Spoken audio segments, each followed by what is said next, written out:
The ballroom glowed that night in New York City. Chandeliers sparkled overhead like frozen stars, while the city's wealthiest swirled champagne in crystal glasses. Laughter filled the air, but it wasn't real. Smiles stretched too wide, handshakes lingered too long, and every word carried the weight of competition. These people weren't here for charity, even though the banners claimed it. They were here to flaunt power, money, and status. And then, a single voice cut through the music and chatter. Harrison Vanderbilt III, heir to old money and master of arrogance, raised his glass and smirked. His words dripped with mockery as he pointed across the room. "Dance this," he sneered, "and I'll give you $100 million. The room froze. For a moment, even the violins faltered. Eyes widened, jaws fell open, and a ripple of shock spread across the ballroom. Everyone knew Harrison wasn't joking. He never joked. When he put money on the table, it wasn't generosity. It was humiliation.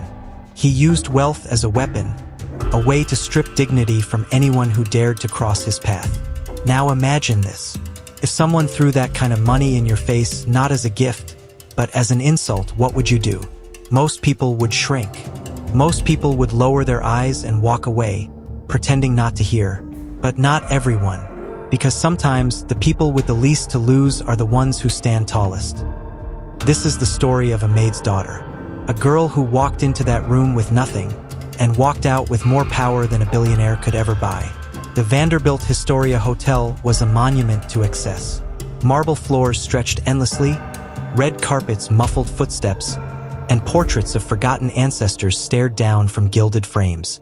That night, the annual charity gala filled the space with New York's elite.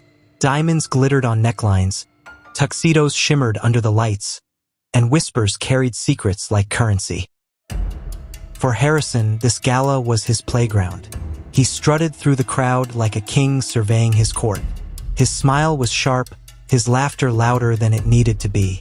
People leaned in when he spoke, desperate to stay on his good side, terrified to land on his bad one. For him, people were tools, assets he could use or liabilities he could crush. And the person he chose to crush that night was Carol Peterson.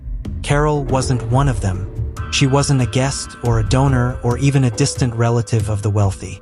She was a maid, a woman who had spent decades scrubbing floors, folding sheets, and polishing mirrors that reflected a world she didn't belong to. That evening, she wasn't supposed to be in the ballroom at all. She had been assigned to clean upstairs, but the staff was short, and the manager begged her to fill in. Reluctantly, Carol agreed, tying her hair back, slipping into the crisp black uniform, and carrying a tray of champagne flutes into the lion's den. She was nearly 50. The lines on her face told stories of exhaustion, sacrifice, and resilience. Her body ached with every step, but her spirit remained unbroken. For years, she had raised her daughter, Anna, on her own. Her husband had walked out when Anna was just a child, leaving Carol with nothing but bills and heartbreak. She never complained. She never gave up. She worked 2, sometimes 3 jobs, her hands raw, her back bent, but her heart steady. Anna had begged her that morning not to take this extra shift. "Mom, you're already exhausted," she said, her voice full of worry. But Carol only smiled, brushing her daughter's hair back with gentle fingers. One more shift means one more step toward your dream, because Anna was her dream. Everything Carol did, every late night, every aching morning, every dollar tucked away, it was all for Anna. She wanted her daughter to have a life untouched by the struggles she had endured. Anna was bright, ambitious, full of promise. She wanted to study law, to fight for justice, to break free from the chains of poverty. And Carol believed she would. So that night, Carol walked into the ballroom thinking it was just another sacrifice. Just another evening of labor to push her daughter one step closer to freedom. She didn't know that humiliation was waiting. She didn't know that Harrison's cruel eyes had already marked her as prey. It happened quickly. Carol was moving through the crowd, balancing a tray of champagne flutes, when someone brushed past her shoulder. One glass tipped, then another, and before she could steady herself, a golden spill spread across the marble floor. Gasps filled the air. Heads turned. And then Harrison's voice cut through, sharp and mocking. Well, he drawled. Look who decided to join the party. His eyes locked on Carol, narrowing with cruel amusement. Tell me, sweetheart, do you even know how to dance? Or do you only know how to clean up other people's mess? The room tittered with uneasy laughter. Carol's cheeks burned, but she lowered her head, muttering an apology as she crouched to gather the broken glass. That's when Harrison leaned back, raised his glass, and delivered the line that would change everything. Dance this, and I'll give you $100 million. It wasn't an offer. It was a taunt, a challenge designed to strip her dignity in front of everyone. The words hung in the air, heavy and venomous. The crowd watched in silence, some horrified, others eager to see the show. Carol froze. Her hands trembled as she picked up the shards of glass. She wanted to disappear, to melt into the floor and escape the stares boring into her skin. But just as the humiliation began to settle like a weight on her shoulders, another voice rose from the crowd. A younger, steadier voice. It was Anna. The ballroom had gone silent, the air so thick you could almost hear hearts beating. Carol stayed crouched, her hands trembling as she reached for the shards of broken glass. Every eye in that room burned into her back, but none with the same cruel fire as Harrison's.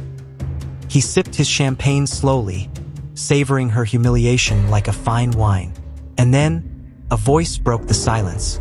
Clear, steady, unshaken. Leave her alone. Heads turned, murmurs rippled, and there, standing just inside the doorway, was Anna Peterson. She had come to bring her mother home after her shift, tired of seeing her work herself to the bone. She wasn't dressed for the gala, just a simple blouse and jeans. But the moment she spoke, it didn't matter. Her presence cut through the room more sharply than any diamond necklace or satin gown ever could. Harrison's brows arched in amusement. And who, he asked slowly, might you be? Anna stepped forward, her chin lifted high, her gaze locked on his. Her daughter, the crowd gasped. A maid's daughter, daring to speak to Harrison Vanderbilt as though they were equals. It was unheard of, unthinkable. But Anna didn't flinch. Harrison laughed, low and cruel. Ah, the daughter. Tell me, darling, do you take after your mother? Do you also know how to clean floors? Anna's lips curved, not into a smile, but into something colder. No, she said, her voice steady. I know how to stand up to men who mistake money for power. The crowd buzzed. Whispers swirled like smoke. Some smirked, waiting for Harrison to crush her. Others shifted uncomfortably, sensing the tides beginning to turn. Harrison leaned back, clearly amused. You've got spirit. I like that. But spirit doesn't pay bills, sweetheart. Spirit doesn't buy respect. Money does. He lifted his glass again, eyes glinting. So dance. Dance right here in front of everyone, and I'll give you and your mother $100 million. Carol's breath caught. She stood quickly, reaching for her daughter's arm. Anna, no, she whispered, her voice breaking. Don't. He's mocking us. Let's just go. But Anna didn't move. She looked at her mother with soft eyes, then turned back to Harrison with fire in her veins. You think money can buy everything, she said quietly. But there's one thing it can't buy: dignity. The crowd stirred. For a moment, even the arrogance on Harrison's face flickered, just for a second.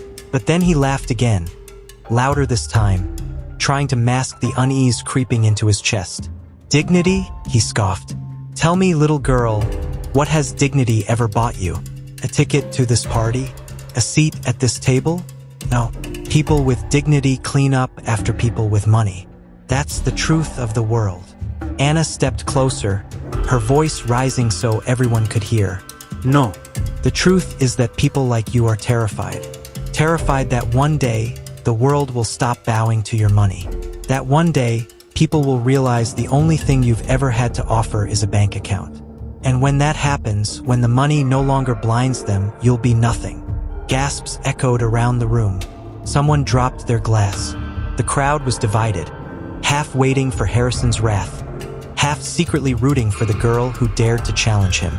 This was the Rehook, the moment when the story twisted, when the powerless began to push back, when the unthinkable started to unfold. Harrison's smile vanished. His jaw tightened, his eyes darkened. No one, especially not a maid's daughter, had ever spoken to him like that. He rose from his chair slowly, deliberately, like a predator circling prey. "You've got a sharp tongue," he said softly, dangerously. "But let me remind you, this is my world. You don't belong here, and if you want to stay, you play by my rules." Anna didn't back down. She stood tall, her voice calm but unyielding. "Then maybe it's time someone changed the rules." The room erupted into murmurs again. Wealthy men and women exchanged nervous glances. For years, Harrison had been untouchable, his arrogance unchecked. But here was a girl with nothing. No gown, no fortune, no power, and she was shaking his throne with nothing more than words. Carol tugged at Anna's sleeve, tears brimming in her eyes. "Please, let's go before this gets worse." But Anna only squeezed her mother's hand gently. "It's already worse, Mom. He thinks he can buy us. Tonight, he learns he can't." The music had stopped completely now. The ballroom, once filled with shallow laughter, was silent. Every eye was on them. Every breath hung suspended, waiting for the next move. And then Harrison did something unexpected. He grinned. But this grin wasn't amusement anymore, it was challenge. "Fine," he said, his voice ringing across the marble hall. "You want to prove money doesn't rule the world? Then prove it. Tomorrow night, right here, in this ballroom. Competition. My world, my stage. If you win, I'll give you $100 million and never set foot in this hotel again. But if you lose," his grin sharpened, "you and your mother will never work in this city again." The crowd gasped again, louder this time. A wager, a battle, the stakes higher than anyone could have imagined. Anna's heartbeat thundered in her chest. Carol's knees nearly buckled. But Anna lifted her chin, locked eyes with the billionaire, and said the words that would seal their fate. "Deal." The ballroom exploded into chaos. Gasps, shouts, arguments. Some said she was brave. Others said she was insane. But one thing was clear. The game had just begun. Anna's words echoed long after they left her mouth. "Deal." The crowd still buzzed in disbelief, but Harrison just leaned back in his chair, satisfied. He had set the trap and she had walked right into it. Carol gripped her daughter's hand as they left the ballroom, her face pale, her eyes swimming with tears. "Anna, what have you done?" she whispered, her voice breaking. "Do you understand what this means? He'll destroy us. We can't fight him. He has everything: money, lawyers, power, everything." Anna wrapped an arm around her mother, steadying her. "No, Mom. He doesn't have everything. He doesn't have us. He doesn't have the truth." But inside, Anna's own heart was pounding. Her bold words had electrified the ballroom. But now, with the cold night air biting her skin, the weight of the challenge pressed down. How could she possibly stand against Harrison Vanderbilt, a man who had crushed rivals with a flick of his wrist? That night, Anna lay awake in their tiny apartment. Her mother slept fitfully beside her, whispering prayers into the dark. Anna stared at the ceiling, her mind racing. She wasn't just fighting for money. She was fighting for dignity, for respect, for every single person Harrison had ever humiliated. But how do you fight a billionaire? Asterisk. She knew one thing. She couldn't fight him at his own game. She didn't have wealth or lawyers or influence. What she had was grit. What she had was heart. And maybe, just maybe, that would be enough. The next morning, whispers had already spread like wildfire. The entire city knew about the wager. Newspapers blared headlines. Maid's daughter challenges Vanderbilt eye in daring gamble. David versus Goliath. The showdown at the Vanderbilt H Hotel. Social media exploded. Some mocked her. Others cheered her bravery. Strangers posted messages of support. Asterisk, go Anna. Show him money isn't everything. Asterisk, but just as many sneered. Asterisk, she's insane. He'll crush her. She should have kept quiet. Asterisk. Anna ignored it all. She had no time for fear, no room for doubt. She spent the day preparing, though she didn't even know what the competition would be. That was Harrison's advantage. He made the rules. He held the cards. But Anna knew one thing. She had to be ready for anything. Carol, on the other hand, was terrified. Anna, maybe we should run. Leave the city, start fresh somewhere else. Please, don't go through with this. Anna cupped her mother's face gently. Mom, we've been running all our lives. From bills, from landlords, from people like him. If we run now, we'll be running forever. This is our chance to stop. Carol's tears spilled over. She didn't argue again. That evening, as the sun dipped below the skyline, Anna returned to the hotel. The grand ballroom had been transformed. Lights blazed, cameras rolled, and hundreds of eyes waited eagerly. Reporters swarmed, celebrities whispered, and at the center of it all sat Harrison Vanderbilt, smiling like a king awaiting an execution. Ah, he drawled as Anna walked in. The maid's daughter returns, ready to lose everything. Anna's jaw tightened, ready to show you what you've never seen before. Harrison chuckled darkly. We'll see. He clapped his hands and the room hushed. Ladies and gentlemen, welcome to history. Tonight we witness a challenge unlike any other. One girl against the empire of Vanderbilt. And the rules are simple: outwit me, outlast me. Prove that spirit is worth more than money. Gasps rippled. People leaned in closer. What would it be? Chess? A debate? A test of endurance? Anna's pulse raced, but her face betrayed no fear. Harrison snapped his fingers, and attendants wheeled in two massive safes, gleaming under the lights. Each was locked with a code. The test, Harrison announced, is simple. Inside one safe is $100 million. Inside the other, nothing. You get one chance, one choice. Pick correctly and you win. Pick wrong, and you lose. The crowd roared with approval. What a show. What a spectacle. But Carol's heart sank. This wasn't a competition. It was a trick. A game of luck, nothing more. Harrison had rigged it from the start. Anna, however, didn't flinch. She studied the safes, her mind spinning. This wasn't just chance. This was Harrison's ego at play. He thought she would guess blindly. He thought he had control. But Anna knew something about men like him. They always left cracks in their armor. She closed her eyes, breathing deeply, shutting out the murmurs and whispers. She remembered the look in Harrison's eyes when he challenged her. The way he grinned when he mentioned money. The way he tapped his glass when he said, "My world, my stage." Asterisk, he thinks money makes him untouchable. He thinks no one can read him, but he's wrong. Asterisk. Her eyes snapped open. She stepped toward the safes. The room held its breath. Harrison leaned forward, smirking. Well, darling, which will it be? Anna placed her hand on the first safe, then the second, as if weighing something invisible. The tension was unbearable. Carol clutched her chest. Reporters held cameras steady. And then Anna turned, her voice steady as steel. This one. She pointed. The room erupted, shouts, cheers, disbelief. Harrison's smirk faltered for the briefest moment. Just a flicker. But Anna saw it. She had chosen right. The safe clicked open. The crowd surged forward. Carol gasped. Anna's heart thundered.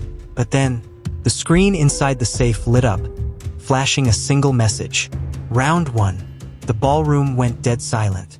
Harrison leaned back in his chair, his grin returning, sharper than ever. Oh, my dear, he purred. Did you really think it would be that easy? The crowd was stunned into silence. Round 1. The words burned across the screen like fire. This wasn't over. It was just the beginning. Harrison rose slowly from his chair, his tailored suit catching the light. His eyes glittered with cruel delight. You passed the first step, Anna. But that was luck. Let's see if you can handle what comes next. Attendants rushed forward, wheeling away the empty safe. In its place, they brought a long velvet-covered table. The audience craned their necks, cameras flashing wildly. With a dramatic flourish, Harrison pulled the cover away. On the table lay two items, a book and a pen. Anna frowned. The room buzzed with confusion. Harrison's smile widened. This, dear girl, is the true test. Wealth isn't just money. It's legacy. It's power to shape the world, to write history. Tonight, you will write a story, one page, that convinces this audience you deserve the $100 million more than I do. Gasps rippled through the crowd. A writing contest against Harrison Vanderbilt? The man owned newspapers, publishing houses, even ghostwriters who shaped narratives for him. This was his arena. Carol's knees buckled, and she sank into a chair. How could Anna possibly outshine a billionaire at his own craft? But Anna smiled. For the first time that night, she felt something shift. Because this wasn't about money or influence or polished speeches. This was about truth. And truth was something Harrison Vanderbilt had never possessed. She picked up the pen. Her hands no longer shook. The room fell silent as Anna bent over the paper. Words flowed. Raw, honest, fierce. She wrote about her mother's calloused hands, scrubbing floors until her skin cracked.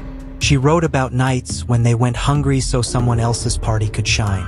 She wrote about dignity, how no amount of money could buy it, and how every human being deserved it. And finally, she wrote about courage, about what it meant to stand up to giants, even when the odds screamed you would fall. When she was done, she set the pen down. The paper trembled in her hand, but her voice was steady as she read aloud. The ballroom was rapt. Not a whisper, not a breath, just her words, filling the air like a heartbeat. By the time she finished, Carol's face was wet with tears. Even strangers in the audience wiped their eyes. For a moment, there was silence, and then applause. Thunderous, deafening, a roar that shook the chandelier above. People stood to their feet, clapping, cheering, whistling. Harrison's smile faltered. His grip tightened on his glass until it nearly shattered. This wasn't how it was supposed to go. She wasn't supposed to win their hearts. He slammed his glass down. "Enough!" he barked, his voice cracking through the cheers. "This is my stage, my game, my rules." But the crowd ignored him. They surged toward Anna, chanting her name. Reporters shoved microphones in her face. Asterisk, how did you do it? Asterisk, asterisk, what's your message to the world? Asterisk. For the first time in his life, Harrison Vanderbilt realized he was no longer in control. Carol rushed forward, clutching her daughter, sobbing into her shoulder. "You did it, Anna. You really did it." Anna hugged her back tightly. "No, Mom. We did it." Harrison tried to regain order, shouting over the chaos. "She hasn't won anything. This was my challenge. She doesn't deserve." But then something unexpected happened. One of the board members of the Vanderbilt Foundation, a woman in a sharp silver dress, stepped onto the stage. She took the microphone. "Mr. Vanderbilt," she said coolly, "with all due respect, the audience has decided. You offered a challenge. She accepted, and she won." The ballroom erupted in agreement. Asterisk, she won. Asterisk, asterisk, pay her. Harrison's face turned scarlet. His empire of fear crumbled before his eyes, and for the first time he looked small. With cameras flashing, the board member turned to Anna. "Congratulations. The foundation will honor the $100 million prize. You've earned it." Anna's knees nearly gave out. $100 million. Enough to change her mother's life forever.